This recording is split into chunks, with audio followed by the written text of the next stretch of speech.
نحمده ونصلي على رسوله الكريم أما بعد فقد قال الله تبارك وتعالى في القرآن المجيد أعوذ بالله من الشيطان الرجيم بسم الله الرحمن الرحيم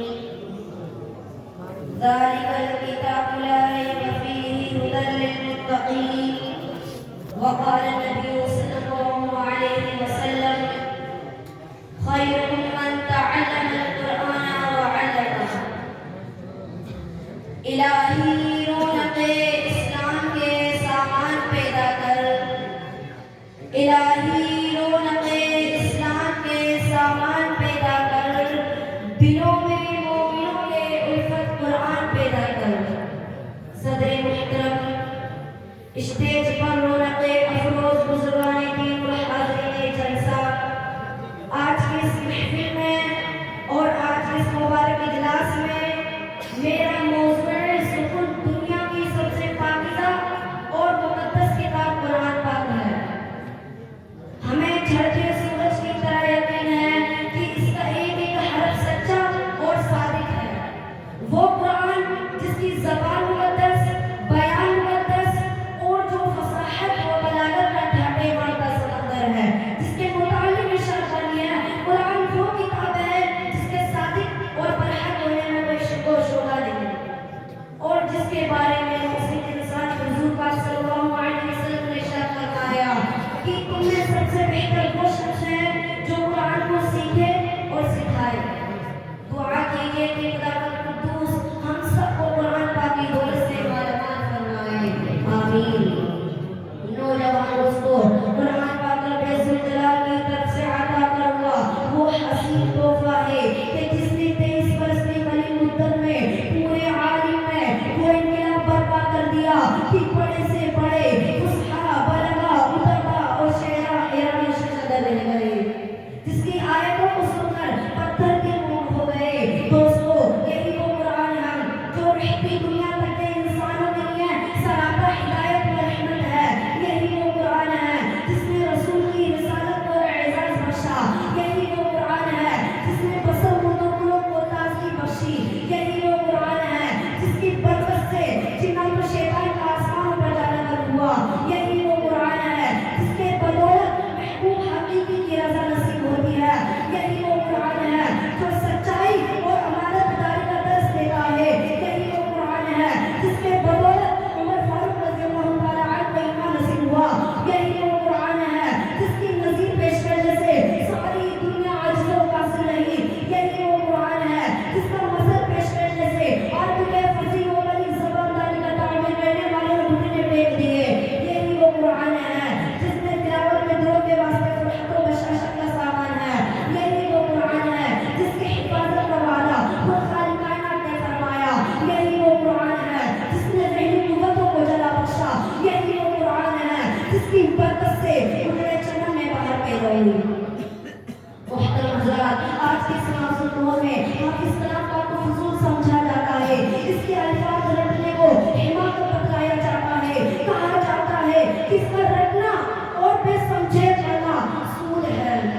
افسوس، سب افسوس، اس قرآن پاک کے بارے میں ہمارے یہ خیال کہ جس کے بارے میں شہنشاہ جناب محمد رسول اللہ صلی اللہ علیہ وسلم نے ارشاد فرمایا کہ اقرأ وارتقی ورتل کما كنت ترتل في الدنيا فإن منزلك عند آخر آیت تقرأ۔ قیامت کے دن حافظ قرآن سے کہا جائے گا قرآن پڑھتا جا اور جنت کے درجوں پر چڑھتا جا اور ٹھہر ٹھہر کر پڑھ، جیسے کہ تو دنیا میں ٹھہر ٹھہر کر پڑھا کرتا تھا، بس تیرا مقام اور ٹھکانہ وہی ہے جہاں آخری آیت تک پہنچے۔ یاد رکھو، یہ قرآن دنیا کی سب سے بڑی نعمت ہے۔ یہ زمین و آسمان، چاند، سورج، ستارے کوئی اس نعمت کا مقابلہ نہیں کر سکتے۔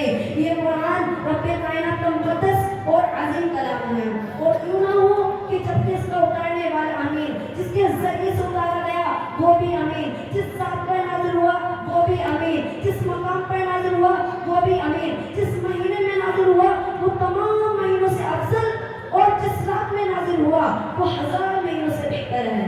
اللہ کا یہ مقدس اور پاکیزہ کلام تمام کلاموں سے افضل اور برتر ہے۔ حدیث پاک میں آتا ہے فضل کلام اللہ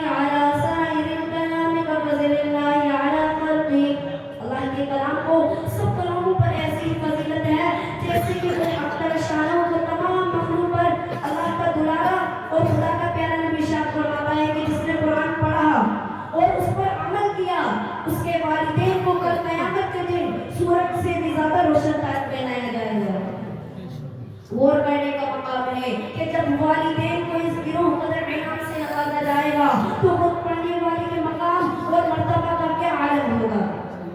حضرات قیامت کا میدان ہوگا اور ایسے 10 آدمی جن کے لیے جہنم والی ہو چکی ہوگی. حافظ قرآن اپنے رب کی بارگاہ میں سفارش کرے گا, پروردگار عالم اس کی سفارش قبول کرے گا اور ان کو اس حافظ قرآن کی برکت سے نجات عطا ہوگی. مسلمانوں, قرآن کریم وہ عظیم برکت اور سعادت ہے جو روح خداوندی ہے, معیار حیات اور سرچشمے زندگی ہے. وہ عرب قوم جو گستہ مردہ چلی آ رہی تھی, دنیا جس کو ذلیل اور حقیر جانتی تھی, کوئی ان کو ان کی مینیوں میں کھیلنے والا سمجھتا, کوئی ان کو جہلا عرب کا خطاب دیتا, کوئی ان کو جاہلی مکہ کہتا. لیکن جب قرآن آیا تو جن کا نام جہلا عرب تھا صحابہ کرام ہو گیا, جن کو نفس سے کہا جاتا تھا ان کو رضی اللہ عنہ و رضوا عنہ کا اعزاز ملا. جس زمانے کا نام جاہلیت تھا اس کا نام خیر القرون ہو گیا. وہ مردہ کو جو کروٹیں نہیں لے سکتی تھی, طاقت و قوتوں سے ایسی ہو گئی کہ جس نے ایسر و مصر کا گروہ ہاتھ میں ملا دیا, بڑی بڑی سلطنتوں اور حکومتوں کا تختہ الٹ دیا. محترم دوستو, قرآن آیا تو زمان و مکان میں زندگی آئی, قرآن آیا تو عدل و مساوات کا پیغام آیا, قرآن آیا تو مذہب اسلام پھیلا, قرآن آیا تو مردہ قوم زندہ ہوئی, قرآن آیا تو ایسر و مصر کا گروہ ہاتھ میں ملا, قرآن آیا تو باطل کے غیراتی جھنڈے ٹوٹ پڑے, قرآن آیا تو کفر و شرک قدم توڑ گیا, قرآن آیا تو انسانوں کے پجاری خدا کے پرستار بنے, قرآن آیا تو توحید کی ایمان ملا, قرآن آیا تو گلستہ کو بہار حسن عطا ہوا. ہاں کچھ کہنے نہیں دیجیے. قرآن آیا تو روشنی آئی, قرآن آیا تو تاریکی کا فور ہوئی, قرآن آیا تو امن و امان اور سلامتی آئی, قرآن آیا تو ضلالت و گمراہی کی وادیوں میں بھٹکتے ہوئے انسان کو درد و غم ملا. قرآن آیا تو دوستو سب کچھ ملا مگر افسوس, صد افسوس, ہم نے قرآن پاک کے دامن مقدس کو ترک کر دیا, ہم نے اس کی پاکیزہ تعلیمات کو بھلا دیا. نتیجہ یہ ہوا کہ وہ مسلم قوم جس کے سر پر عزت اور وقار کا تاج تھا, ذلت اور رسوائی کی گھر میں جا گری. وہ قوم کامیابی جس کے آگے بڑھ کر استقبال کرتی تھی, ناکامی اس پر قدر کر گئی. وہ مسلم قوم جس کے ایک آواز پر افریقہ کے جنگل میں رہنے والے قوم دینتوں نے میدان خالی کر دیا تھا, آج ایک چیٹی دوستوں کو مارنے کو تیار نہیں ہے. مسلمانوں, سمجھو اور ہوشیار ہو جاؤ, غفلت کا پردہ چاک کرو اور قرآن پاک سے وابستہ ہو جاؤ, ورنہ یاد رکھو تاریخ ہمیں کبھی معاف نہیں کرے گی. کسی نے سچ کہا ہے, وہ عہدہ